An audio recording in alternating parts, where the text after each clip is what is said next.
अस्सलाम वालेकुम, क्या हाल है आपका। आज का हमारा क्वेश्चन है करेंसीज। डिटेल के बारे से हम देखेंगे कि करेंसीज क्या है और कैसे इन पर ट्रेडिंग होती है या कौन कौन से पेयर पर ट्रेडिंग होती है। बेसिकली टोटल 8 तरह की करेंसीज हैं, टोटल 8 करेंसीज हैं जिन पर हम ट्रेडिंग करते हैं। फर्स्ट नंबर पर euro European dollar, second number पर USD United State of America मतलब American dollar, second third number पर CAD Canadian dollar, fourth number पर सीएचएफ स्विस फ्रांक, और फिफ्थ नंबर पर AUD Australian dollar, six number पर NZD New Zealand dollar, seventh number पर JPY Japanese yen, और eight number पर GBP great बरतानिया pound. तो ये 8 करेंसीज हैं जिन पर ट्रेडिंग होती है। करेंसी बेसिकली करेंसीज का नाम कैसे चूज़ किया जाता है, हम ये देखते हैं कि करेंसीज का नाम चूज़ कैसे किया जाता है, कैसे इनका नाम रखा जाता है।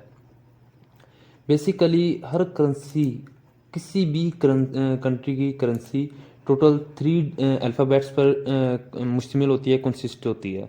टोटल 3 अल्फ़ाबेट्स होते हैं हर करेंसीज में। कोई किसी भी कंट्री की करेंसी ले लें, चाहे वो पीकेआर हो, चाहे वो आईएनआर हो, चाहे वो यूएसडी हो, चाहे वो रियाल हो, कोई भी कंट्री की करेंसी हो, वो ओनली 3 अल्फ़ाबेट्स पर कंसिस्ट होती है, उससे ज़्यादा नहीं होते उसके। फर्स्ट 2 अल्फ़ाबेट्स, किसी भी करेंसी के फर्स्ट 2 अल्फ़ाबेट्स उसके करेंसी के नेम को कंट्री के नेम को शो कर देते हैं, जबकि थर्ड वाला जो लास्ट वाला डिजिट है, लास्ट वाला अल्फ़ाबेट है, वो करेंसी के नेम को शो कर रहा होता है। मैं अगेन बता दूं कि फर्स्ट किसी भी कंट्री के फर्स्ट करेंसी के फर्स्ट 2 अल्फ़ाबेट्स जो हैं वो जो करेंसी है वो उस करेंसी की कंट्री के नेम को शो रिप्रेजेंट कर रहे हैं, जबकि लास्ट वाला अल्फ़ाबेट करेंसी के नेम को शो कर रहा था। मैं अब बता देता हूँ यूएसडी, ठीक है। टोटल 3 अल्फ़ाबेट्स हैं।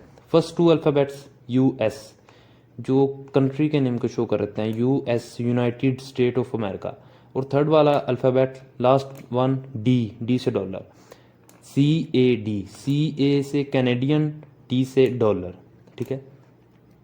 CHF स्विस फ्रैंक, और AUD ऑस्ट्रेलियन, डी से dollar, NZD New Zealand dollar, JP Japanese, Y से युआन, GBP ग्रेट बरतानिया, पी से पाउंड, ठीक है।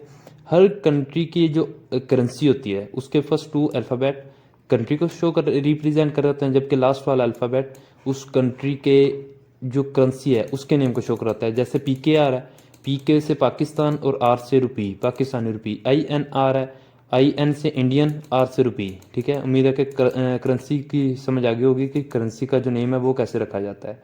उसके बाद आते हैं हम पेयर्स की तरफ कि फॉरेक्स में कैसे ट्रेड होती है करेंसीज पर। बेसिकली सॉरी, फॉरेक्स में जो करेंसीज हैं, करेंसीज का एक जोड़ा होता है। एक उनमें 2 करेंसीज में एक तरफ एक करेंसी लेफ्ट साइड पर लिखी जाती है, जबकि दूसरी करेंसी राइट साइड पर लिखी जाती है। जो लेफ्ट साइड वाली करेंसी होती है उसको हम बेस करेंसी कहते हैं, जो राइट साइड वाली करेंसी होती है उसको हम क्यूटस करेंसी कहते हैं। मैं अगेन बता दूं, जो लेफ्ट साइड वाली करेंसी होती है, लेफ्ट साइड वाली, जैसे कि पहली एग्जांपल है हमारी यूरो यूएसडी। यहाँ पर जो लेफ्ट साइड वाली करेंसी है यूरो, ठीक है, यूरो बेस करेंसी है, जबकि यहाँ पर यूएसडी क्यूटस करेंसी है, QUOTUS क्यूटस करेंसी। इसमें बेसिकली होता क्या है, बेस करेंसी हमेशा क्यूटस करेंसी से स्ट्रोंग होती है। जो लेफ्ट वाली करेंसी है, ये वाली करेंसी लेफ्ट साइड पर जो करेंसी आती है, ये करेंसी हमेशा राइट साइड वाली करेंसी जो राइट साइड पर होती है उससे स्ट्रोंग होती है। जो बेस करेंसी होती है क्यूटस करेंसी से स्ट्रोंग होती है। कुछ पेयर्स में ये आगे पीछे हो जाते हैं, लेकिन जो बेस करेंसी होती है वो हमेशा क्यूटस करेंसी से स्ट्रोंग होती है। आगे पीछे हो जाए मतलब यूएसडी यूरो आ जाए तो ये अलग बात है, लेकिन जो बेस करेंसी होती है वो हमेशा क्यूटस करेंसी से स्ट्रोंग होती है। और हमेशा जैसे कि ये देखें, यूरो यूएसडी है, यहाँ पर यूरो स्ट्रोंग है, यूएसडी वीक है, यूरो से वीक है। जीबीपी जेपीवाई है, तो जीबीपी स्ट्रोंग है, जेपीवाई जीबीपी से वीक है। यूएसडी सीएडी है, यूएसडी स्ट्रोंग है, सीएडी यूएसडी से वीक है। तो इस तरह ऐसे पेयर होते हैं। हम क्या करते हैं कि हम एक करेंसी का दूसरी करेंसी से कंपैरिजन कर रहे होते हैं कि आया कौन सी करेंसी स्ट्रॉन्ग है। हम कंपैरिजन कर रहे होते हैं कि हम इसी की एग्जांपल ले लेते हैं यूरो यूएसडी की। हम देख रहे हैं कि यूएसडी स्ट्रॉन्ग है या यूरो स्ट्रॉन्ग है, ठीक है। अगर तो यूरो स्ट्रॉन्ग है, इसने एक की सिमत क्या होती है, अप की तरफ। जो लेफ्ट साइड वाली करेंसी है उसकी सिमत, उसकी पोजीशन अप की तरफ होती है कि उसने अप की तरफ साथ वाली करेंसी को अप की तरफ, ऊपर की तरफ खींचना है, ऊपर की तरफ उसको पुल करना है। जबकि यूएसडी है जो राइट साइड वाली करेंसी है, उसने हमेशा नीचे लेकर जाना है। मैं एक ये चीज़ अगेन बता दूं कि जो लेफ्ट साइड वाली करेंसी है उसने हमेशा साइड वाली करेंसी को, लेफ्ट साइड वाली करेंसी ने साइड वाली करेंसी को ऊपर लेकर जाने की कोशिश करनी है, ट्राई करनी है। जबकि राइट साइड वाली करेंसी ने अपने लेफ्ट साइड वाली करेंसी को डाउन लेकर जाने की ट्राई करनी है, फुल कोशिश करनी है।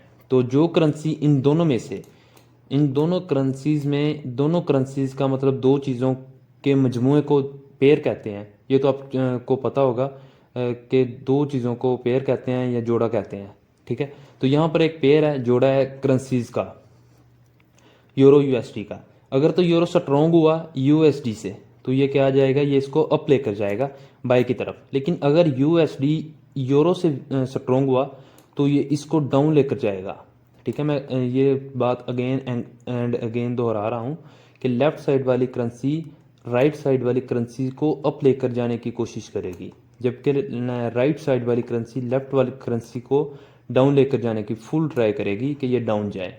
तो जो करेंसी स्ट्रॉन्ग होगी वो उसको अपनी सिमत में, अपनी डायरेक्शन में खींच कर ले जाएगी। नीचे जीबीपी जेपीवाई है, अगर जीबीपी स्ट्रॉन्ग हुआ तो ये इसको अप ले जाएगा। लेकिन अगर जेपीवाई स्ट्रॉन्ग हुआ इकोनॉमिकली तो ये जीबीपी को साथ में डाउन ले जाएगा। सेम इसी तरह अगर यूएसडी स्ट्रॉन्ग हुआ सीएडी से इकोनॉमिकली तो ये उसको अप ले जाएगा। लेकिन अगर सीएडी स्ट्रॉन्ग हुआ तो ये इसको साथ में डाउन ले जाएगा। हाँ, इसमें कुछ न्यूज़ होती हैं जिसकी वजह से ये बाज़ औक़ात जो है वो मूवमेंट ऐसी हो जाती है कि इंसान को पता नहीं चलता न्यूज़ की वजह से। तो उसकी कोई टेंशन नहीं लेनी क्योंकि न्यूज़ का इम्पैक्ट ज़्यादा देर नहीं रहता। तो ये थी करेंसीज। उम्मीद है कि समझ आ गई होगी कि ये कैसे वर्क करती हैं, किस तरह ये एक दूसरे को अप या डाउन लेकर जाती हैं। तो हम इसको टोटली टेक्निकली देखेंगे कि किस तरह हम ये देख सकते हैं कि ये करेंसी अब साथ वाली करेंसी को अप लेकर जाएगी या लेफ्ट राइट वाली करेंसी अपनी लेफ्ट वाली करेंसी को डाउन लेकर जाने वाली है। तो हम इंशाल्लाह डिटेल से देखेंगे। अगर आपका कोई भी क्वेश्चन है तो काइंडली डिस्क्रिप्शन में हमारे फेसबुक ग्रुप का लिंक अवेलेबल है, प्रेजेंट है, उसको क्लिक करें और ज्वाइन कर लें ताकि आपका कोई भी क्वेश्चन है तो वहाँ पर आप आस्क कर सकें, पूछ सकें।